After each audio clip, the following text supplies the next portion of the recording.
ॐ भूर्भुवः स्वः तत्सवितुर्वरेण्यं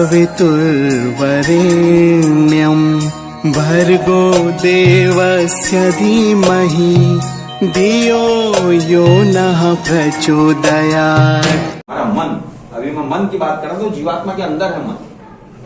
ये जीवात्मा का देखो एक पार्ट है मन, एक है बुद्धि, विचार करते हैं जिससे, एक है चित्त, कहा कि चित्रगुप्त, एक है चित्त, एक है अहंकार, मैं, मेरा अस्तित्व, जैसे ना मैंने किया, ये अहंकार है आदमी का, मैं।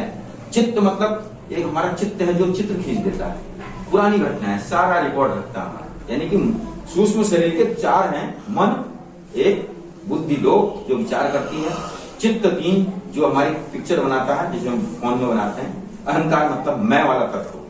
ये हमारे सूक्ष्म शरीर, जब ये निकल जाता है तब हम मर जाते हैं। देखो जीवात्मा बाहर आ गई, मन बुद्धि चित्त अहंकार उसी के साथ है। अब ये शरीर मृत है, इसमें कुछ भी नहीं है, ये मिट्टी हो गया, इसके साथ चले गया।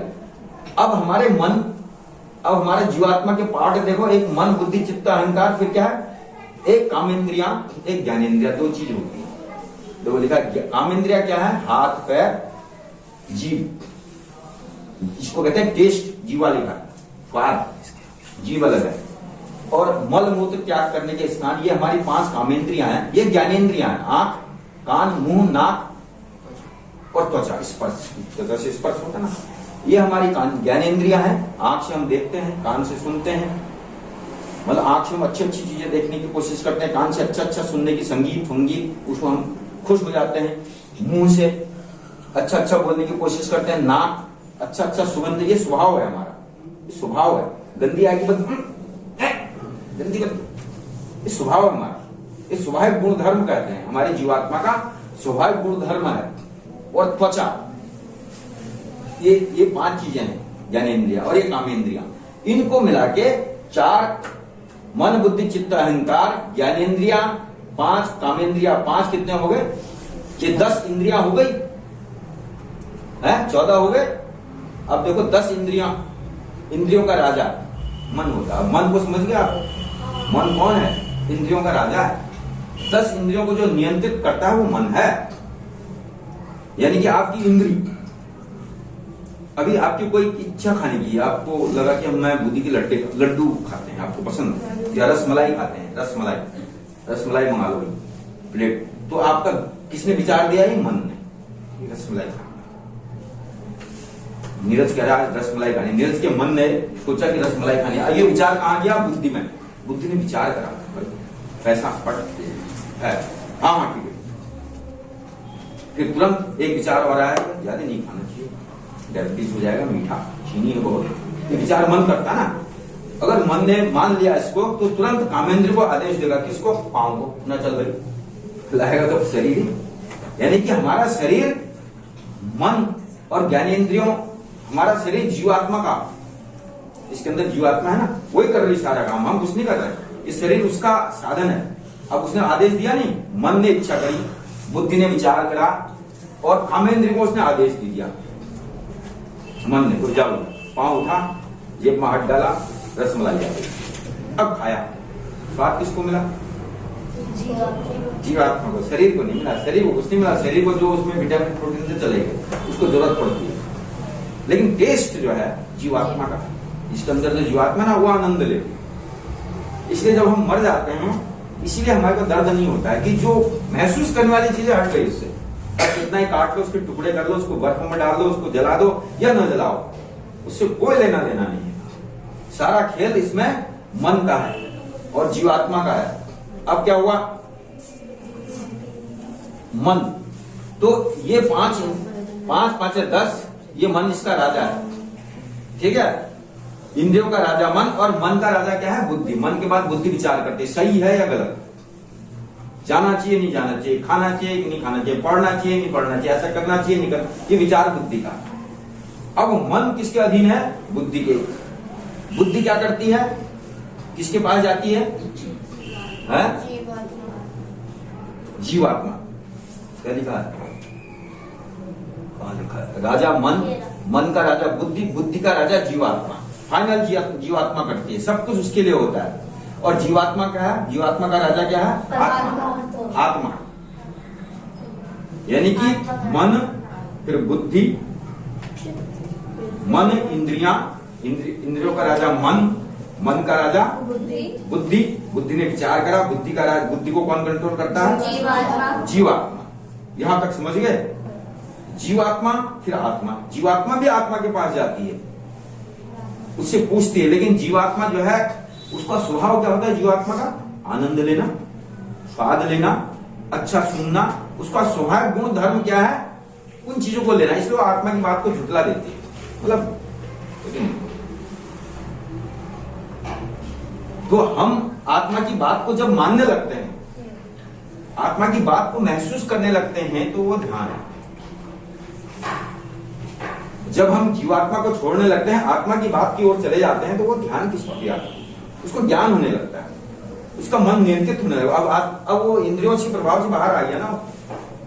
हम अभी क्या है? इंद्रियों के पूर्ण रूप से प्रभाव में, इसलिए हमारा मन नहीं लगता पढ़ाई में। जैसे पढ़ाई में बैठे, और इसको जरा फोन कर लें, मेरा दोस्त क्या कर रहा होगा, अरे चलो अभी थोड़ी देर में पढ़ेंगे, थोड़ा चाय पी लेते हैं, मूड बना लेते हैं, मूड है। फिर बैठे होंगे आप, बोर हो रहे हैं, चलो कुछ फोन में देख लेते हैं, वीडियो देख लेते हैं। इधर से मम्मी आ रही, फोन रख दिया, बेटा पढ़ रहा बहुत बढ़िया पढ़ रहा। लेकिन आपका मन आपको घुमा रहा है, और घुमाने के लिए कौन जिम्मेदार है? आपकी इंद्रियां, ज्ञानेंद्रियां, कामेंद्रियां, उनका स्वभाव है ना। आप अगर इसको समझेंगे नहीं तो अपने को बदल नहीं पाएंगे, और इसी इंद्रियों के चक्कर में आप अपना बोल भूल जाएंगे, क्योंकि वो आपको बार बार घुमाएंगे ना। आदमी सक्सेस वही होता है जो अपने इससे बाहर निकल जाता है। इससे बाहर निकलने के लिए क्या है? ध्यान। इसको नियंत्रित करने के लिए क्या है? ध्यान। वो बात की बात है, पहले इसको इतना समझ गए आप। ध्यान क्या है समझ गए? ध्यान से मतलब कैसे लग जाएगा? नहीं, हम ध्यान लगने की बात ही नहीं कर रहे हैं। हम तो ध्यान की बात ही नहीं कर रहे हैं। हम तो समझ रहे हैं कि ध्यान क्या है। ध्यान का मतलब ये नहीं कि आंख बंद कर दी, ये ध्यान नहीं। ये ध्यान का आप जो है कोशिश कर रहे हैं, इससे ध्यान नहीं लगेगा आपका। ध्यान ऐसे नहीं लगता। ध्यान एक पूरा प्रोजेक्ट समझ लेंगे तो फिर लग जाएगा। आप ये समझिए कि मन क्या है और ध्यान क्या है। मन को वहां से वहां लाना ध्यान है। कहां से? इंद्रियों के प्रभाव से उसको लाना बाहर को ध्यान होता है। अगर हम ऐसा प्रयास करते हैं तो हम ध्यान की ओर जा रहे हैं। जब हम ध्यान की ओर जाएंगे तो हमारा मन नियंत्रित हो जाएगा। हमारा मन एक जगह आ जाएगा। जहां मन को हमने इकट्ठा कर लिया तो उसके अंदर शक्ति पैदा हो जाती है। अब जब शक्ति पैदा हो गई तो फिर आपको विवेकानंद बनने से कोई नहीं रोक सकता है, कालिदास बनने से कोई नहीं रोकता। कालिदास जानते हो कौन थे? कालिदास का नाम नहीं सुना?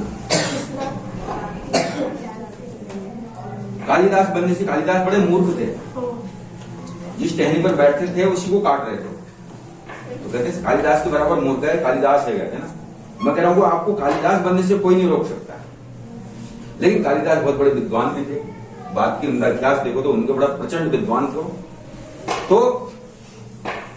तो आप कालिदास बन सकते हैं, आप विवेकानंद बन सकते हैं, आप रामकृष्ण परमहंस बन सकते हैं, आप दुनिया के किसी भी गोल को अचीव कर सकते हैं। ये तो छोटी मोटी चीज बता रहे हैं आपकी, मुझे एयर होस्टेस बनना है, मेरे को पायलट बनना है, मेरे को आर्मी ऑफिसर बनना है, ये तो कुछ भी नहीं है। ये तो बहुत दिन भर की बात है, छोटी सी बात। आपका गोल बहुत छोटा है, ये तो एक चुटकी में अचीव हो जाएगा जब आप ऐसा करेंगे तो। अन्यथा इसकी कोई गारंटी नहीं, आपको अचीव हो ना हो सकता है, नहीं भी हो सकता है। आप कहीं निराश हो जाएं, बैक हो जाएं, आपका लाइफ का टर्न बदल जाए, आप गलत रास्ते पर, ट्रैक पर चले जाएं। वो बाहर जितनी भी चीजें हैं ना नेगेटिव, उसके लिए कोई मोटिवेशन की क्लास होती है? किसी को शराब पीना, उसके लिए कोई मोटिवेशन होता है? क्लास में जाओ, क्लास में कोचिंग ले लो, 3 महीने की 5,000 रुपए खर्च करो, आपको मोटिवेशन इतना देगा कि आप शराब पीना शुरू कर देंगे। आपको इतना मोटिवेशन देगा आप सिगरेट पीना शुरू कर देंगे। ऐसा नहीं है, आपको इतना मोटिवेशन देंगे आप मांसाहारी हो जाएंगे। गलत चीज के लिए कोई भी मोटिवेशन नहीं, तो सही चीज के लिए क्यों मोटिवेशन है?